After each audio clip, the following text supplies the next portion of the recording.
We've taken many journeys together, and it's really beautiful to take this journey together with you guys today. So again, my name is Jason, and I'm really glad to be here. It's so good to be back at Soul Center. You guys are going through a season of renewal, and it's my joy to allow myself to be here as you've invited me and to take this journey on with you. My topic was a topic that Spirit brought forth today. As busy as I've been in life and in all that I've been doing, it was almost like I had to really mine for today's topic. I really had to figure out what needed to be said today. So I'm knowing, we'll get to that this is the right field and that you are the right soil for this word. That's what I'm knowing. And I'm knowing that even as I speak this word, even as I'm speaking now, it's already working in this room. That this space and this field has already been established. That it's palpable. That the energy here really is doing exactly what it needs to do. And you're in the right place. And what you're feeling, whatever it is, what you're sensing, just be with it. Just be with it today. So today's topic is know, the knower, a knowing. And there's a little subtitle underneath that. And the subtitle is, what do you know? So the reality is that there's all these things that are happening all around us all the time. Somehow, what has been created for us to experience has provided us all the oxygen that we need. Somehow, that which has been created for us to mature and advance and evolve as a creature, as a creation on the planet, there's been food supplies and the creative energy to learn how to manage and manipulate the soil and the water and the flow of nature. There's just this real beautiful thing that has happened. As a former history teacher, I was asked recently about, or I came across an idea that a classmate was saying in my current studies, and it really reminded me in my response to the discussion about how important it is to be aware of the unfoldment of history and what we really could be teaching people in classes and schools so that we really have an understanding of what is going on in nature so that we can really develop a relationship with all of these things. So when these things are taught correctly to us, we don't have to unlearn them. And we also are not introduced to ideas of separation. Because it doesn't have to be about a deification of a force outside of us. Because that's not what we hold as true. What we recognize is that in the midst of all that we see, every time we feel that sense of awe, whether you're at Niagara Falls, whether it is the birth of any of your children or grandchildren, whether it is at the transition of the lives of loved ones and a recognition of so much energy remaining in the earth, even after this person has been pulled to another existence. It's very real. We all are acquainted with this in some way. And when we have an education or a teaching that allows us to have this openness, we're constantly receiving. And in that receiving, we also become aware that even as we are, as Ray mentioned, Mom, I love you, you're an amazing singer. But this dude right here, Prince, was the guy. He was the dude. He did the soundtrack, the lyrics, my relationships with friends, and all these things emerged because he just happened to be the artist, and he just happened to be the artist for my generation. My cousins got him first, but as soon as I knew what music was, he was mine. And then as soon as I had an appreciation for women, he was really mine. That brother was helpful. And me help you also understand what I mean by that. He wasn't simply helpful in terms of a game that I might play. What he brought forward was an understanding of the femininity for a man, because it was never about taking her. That's right. Yeah. Nothing that Prince ever wrote, and we can maybe have a little discussion if you want to, was ever about taking anything from a woman. He may have wanted her, but he wanted her with everything that he was. So if he wanted her with everything that he was, then that means he was going to have to give all that he was to her. Yeah. And so there's this thing that we dance with in this life. And that same thing is happening with us everywhere we go. And so when we start thinking about it, there's something going on within us that is saying no to that. So what is it within us that is saying no to abundance, no to joy, no to love, no to creativity, no to dancing, no to laughing, no to being shy, no to being awkward? It's just saying no. What is your no? See, the thing is, with no, there's also a misconception about it. We'll come back to that. As you explore your no, as I explore my no, I begin to see that even I'm saying no to things that are right in my face. I'm saying no to opportunities that people are trying, that are pouring out to me. I'm saying no to the generosity of people, which means I'm saying no to God. I'm saying no to Spirit. I'm saying no to the universe, because that's how it shows up.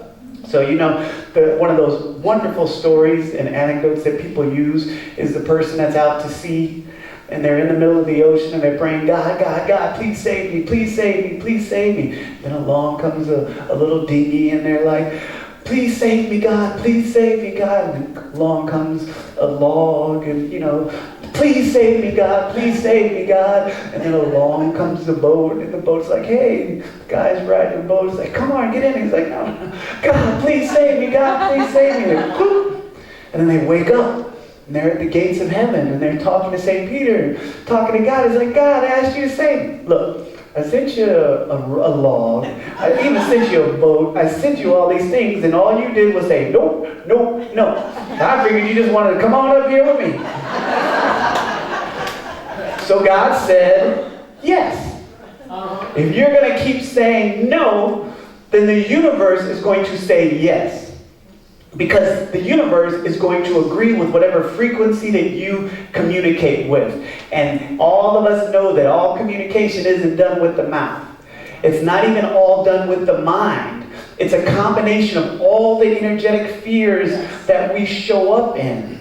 So it takes a sincere interest in our own selves to discover and explore, what are you saying no to? What is our no? Are we saying no to the things that are good for us? Are we saying no to our opportunities? Are we saying no to friendship? And why? Why are we saying that? Not why is this happening to me, but why is this no present? What am I experiencing? Am I afraid of going through again what I've gone through before? Am I afraid of disappointment? Is there shame? Is there guilt? Is there doubt? Is there fear? Is there an issue around self-worth? What is this that's happening? And we're all subject to it potentially while we're in this human journey, because we're all subject to our emotions. Just like we're all subject to getting wet when it rains. It's just what happens. Your shoes are soggy now because you're out there in the rain. Till you put an umbrella up, or you go inside. And so the reality with this no is that, in fact, the appearance of the no is actually the universe always saying yes. The universe is constantly saying yes to us. It is. And we also have to understand how much of us is interested. So there was a movie out, or it was a movie, and it was a book, and it was all this stuff. It came out a number of years ago, and it was, he's just not that into you. You guys remember it? It kind of tried to took off. It was You know, every now and then there's a guy, and it's generally a guy, that is ready to tell women all the things that they wanted to know and all the answers that really you already have. But he put it in book form, and he's got a good publisher and a good PR person and a shtick, right? And it's like, oh, he's really not into you. But if you stood back and you looked at it, you generally could tell. So whatever it was that we could not see. And the same thing happens with men. There are men, you know, selling, you know, how to get women books, and the same thing goes on. It's a ploy on these ideas that we don't have, that they have what we don't have. And they're the ones to give it to us. But in that story, the idea was, let me just shine the light on all of these ways that this person is not showing you the love and the affection and appreciation that you desire. They're constantly communicating with you. And so the same is true with spirit. Your relationship with spirit. Are you really that interested in God? Yeah. What is it like? Is it kind of like, you're like God curious? You're like kind of spiritually interested? Maybe you're both ways. You want to go with God this way. You want to go, sometimes you want to go over here. As if there's somewhere you could go that God's not going to be there already. Because it's going to meet you there. This presence is everywhere. So we just come to that conclusion and realize that the divine presence is everywhere and it's there for us. Then we must then look at all of our no's. So if we don't think we're worthy and it's showing up everywhere we go, darn it, maybe I might need to change that around. And so there's just a bunch of opportunities in our no. But here's the thing. You've got to get to know it. And so one of the ways that it is described is it is the knower. It knows all that there is. It knows your beginning from your end. It is the author and the finisher of your journey. You walk it out. It isn't predestined and predetermined. It's about as predetermined as, you know, the packets in the frozen food section of the grocery store. I mean, they put the vegetables in there, they froze it for us, they even did it organically, let's presuppose in the best case scenario, right? And then they package it up. You know, you had enough money to buy it, or you got it donated, or somebody dropped it off to you in a care package. However you got it is inconsequential. And now it's you, the frozen food vegetables, and a microwave, or the pot. And the directions. Aren't we just all great at following directions?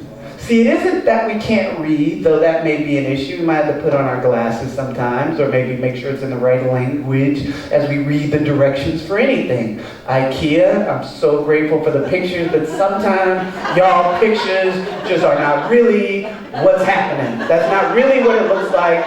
It has 5 sides, not 6. I'm now confused about this assemblage that's supposed to be happening. And then the reality is, I'm sitting here, and the only time that I've ever messed up directions was when I got distracted. You know, I remember in college, my fraternity brothers gave me the hardest time because a woman that I was interested in, that my friends knew, it was her birthday, so it was like, hey, I'm gonna bake her a cake. So I literally baked a cake, and it was like amazing. And they told me all about it because they were hanging out with her while she was eating the cake, which I found very fascinating. Story for another day. But the fact was, it was like, oh, this is so delicious and it's amazing. I was like, I didn't do anything but follow the directions. I really didn't. It just followed directions on the box. I just played the right note on the key. You play a C when it's time to play a C. Not a C sharp, not a D. And it sounds beautiful. Because that's what you're doing. Now, if you're doing the riff, if you are jazzing it up, if you are stretching the boundaries of the known, then that's different. And the only way you know is to develop a relationship with the knower. Yeah. There is a presence that is a force that was smart enough to put us just far enough from the sun so that we would be warm enough and cold enough so that we wouldn't abuse the planet all the time and always try to harvest from the soil and strip it from minerals, though we are seriously trying our darndest. And then we would also have the changes and the shifts in the planet and all that is going on, right? That's the genius of the presence. But then it also put a moon right here. It put certain wild animals over here. It's certain plants in this ecosystem. And it created things for there to be all kinds of different species and specimens and special things that exist in harmony with each other. And those things don't cross over, and they don't meet, and then there's a balance. But you have to see this, recognize this presence, and know it for yourself.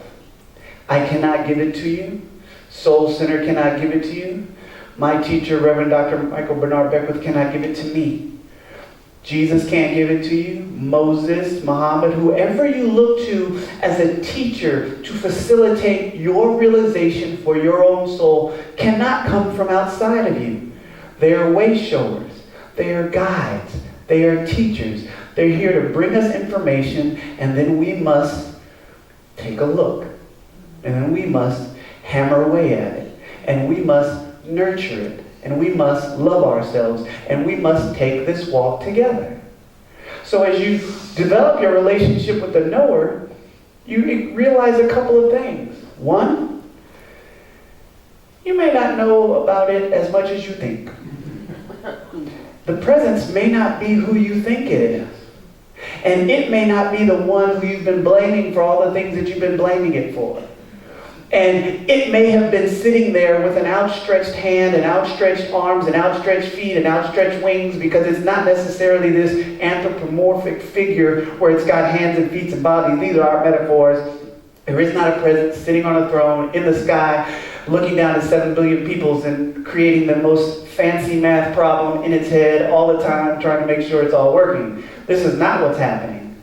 It's a source. It is an energy. It is a flow. It is a vibration. It is everywhere. It is you.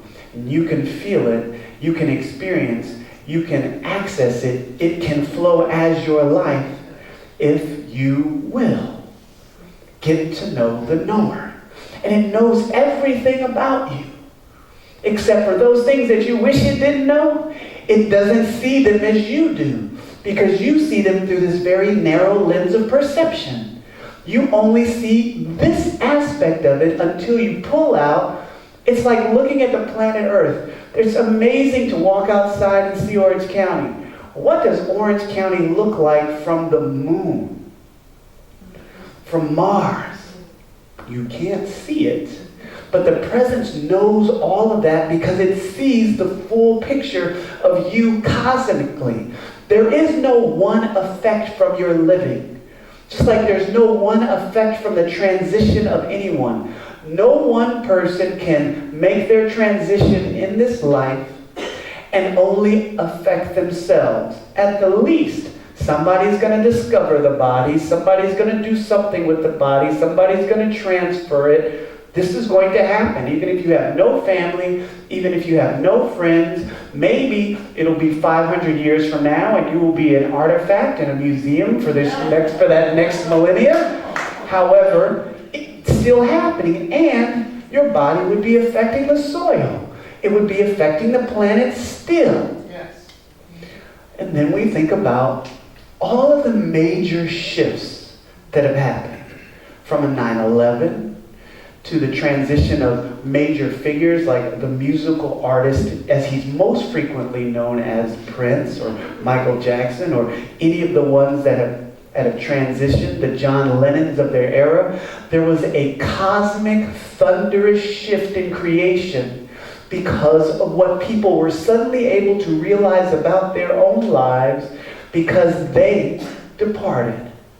We're learning so much more about how much people meant to us when they're no longer here. When we can't talk to them on the phone, or when we don't get new music, or when we can't tap into their wisdom. So we think. But there is no veil. There is nothing that separates us from them because there is a knower that knows. And that knower is connected to everything that it has ever created, and there is one mind. There is an infinite mind. We know this because it's the reason that somebody in Denmark and somebody in Kansas can have the same thought and same creative idea. Irrigation systems were not some fancy creation that only happened in the Nile River Valley. It happened there. And then slowly but surely that idea didn't have to be passed on person to person. People who were connected to creative intelligence realized that if we bring this down here, we create troughs and we draw lines and we create these things. That's the divine intelligence that's everywhere. And it's not limited to this side of the veil. That's how you see people and visit you in your dreams, or you hear about it happening to other people. You don't need a medium or a psychic. You just think about why, in my own mind, this song that I haven't heard of in 20 years, or this person who I haven't thought of since I was in the 3rd grade, came to me. That's not a computer program, because what we know about computer programs is they only have in them what we put in them. So the human mind is connected to something so much more than we are aware of. So as you get to know the knower, you realize that suddenly there is a knowing. None of us run around here like this, right? I mean, there may be people who have physical ailments and they walk like this, but none of us worry every time we take a step that suddenly gravity is going to shut off. Like, I'm not nervous, like, if I pick my foot up, is this sucker going to work? You know, are we still in, we don't do that. Because the world that we entered into had a gravitational force. The knower set this planet on an axis and spun it in a particular way that it's not so heavy that we're all bent down by gravity. Some planets have a higher gravitational force than others. We know that. So we have the right gravitational force so that things can sprout out of the ground still.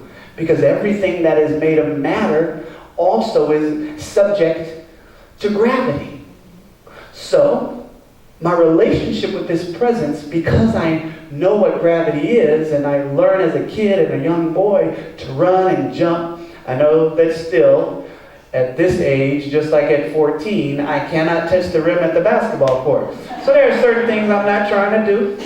I'm still, just like I learned from Prince, not trying to do those things in front of women either. I'm not trying to embarrass myself, unless that might be how I'm trying to get her attention. Who knows? But whatever it is, I know my relationship to gravity. I also know my relationship to singing.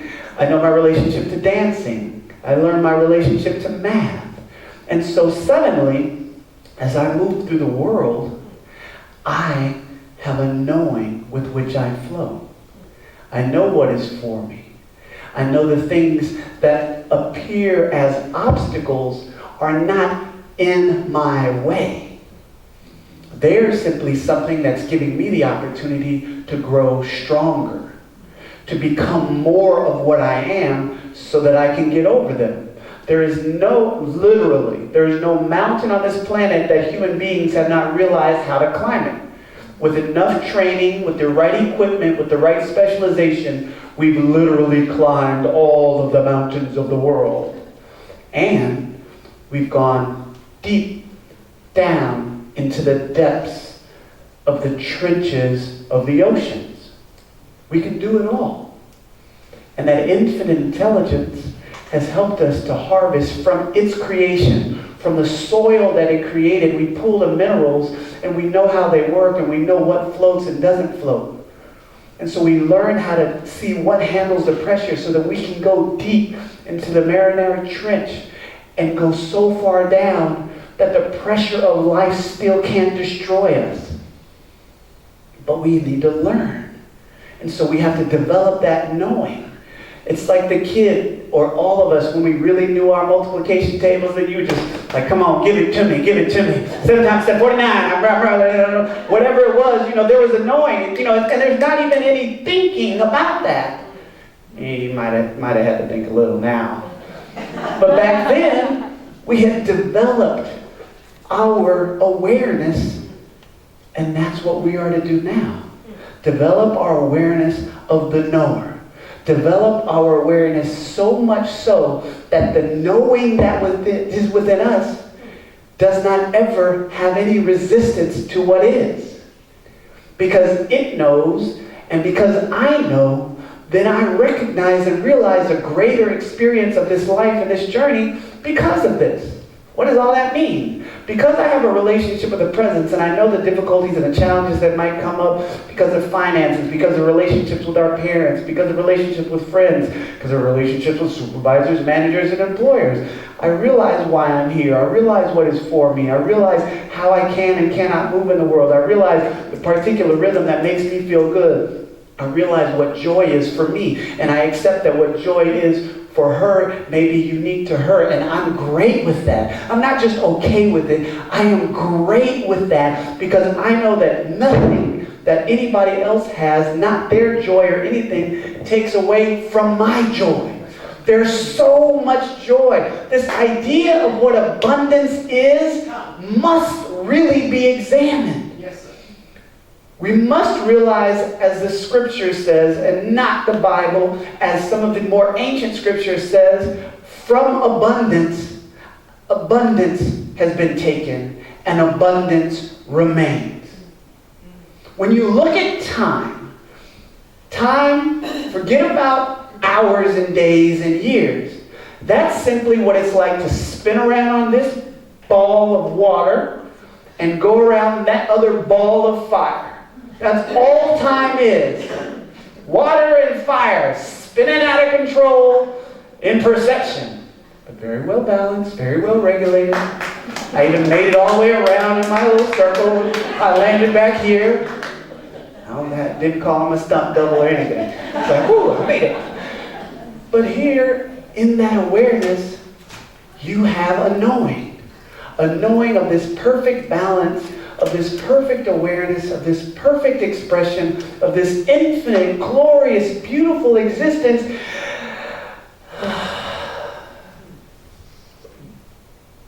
And it doesn't always feel like me. And I don't always know that it's me. And I surely don't always know that it's the people I'm commuting with, and I'm certainly not always seeing it as my partner when we wake up in the morning, and I don't see it everywhere, and that's only because I have to get to know it better.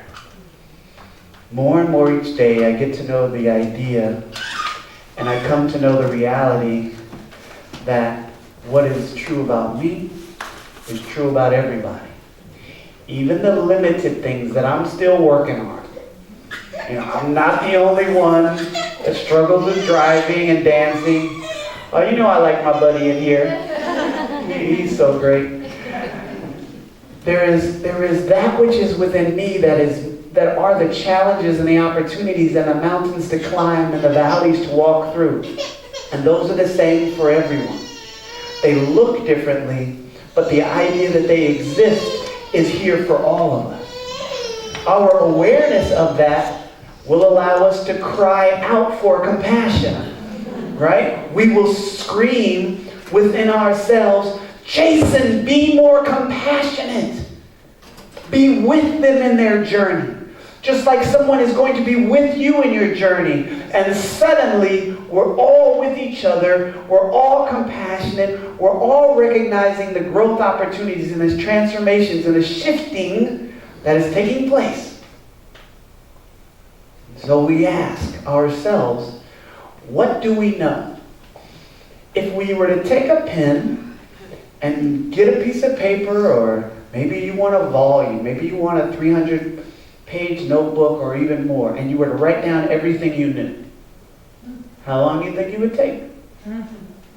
Everything you knew. Every name. I won't count phone numbers because we don't remember phone numbers anymore. Email addresses maybe we're more familiar with, or at least her name starts with an S, his name starts with a P, whatever it is. If in the area that we are the most familiar, let's just do that. We wrote down everything we knew. Would we cover 50% of what is known on that subject? No. Would we cover 1%?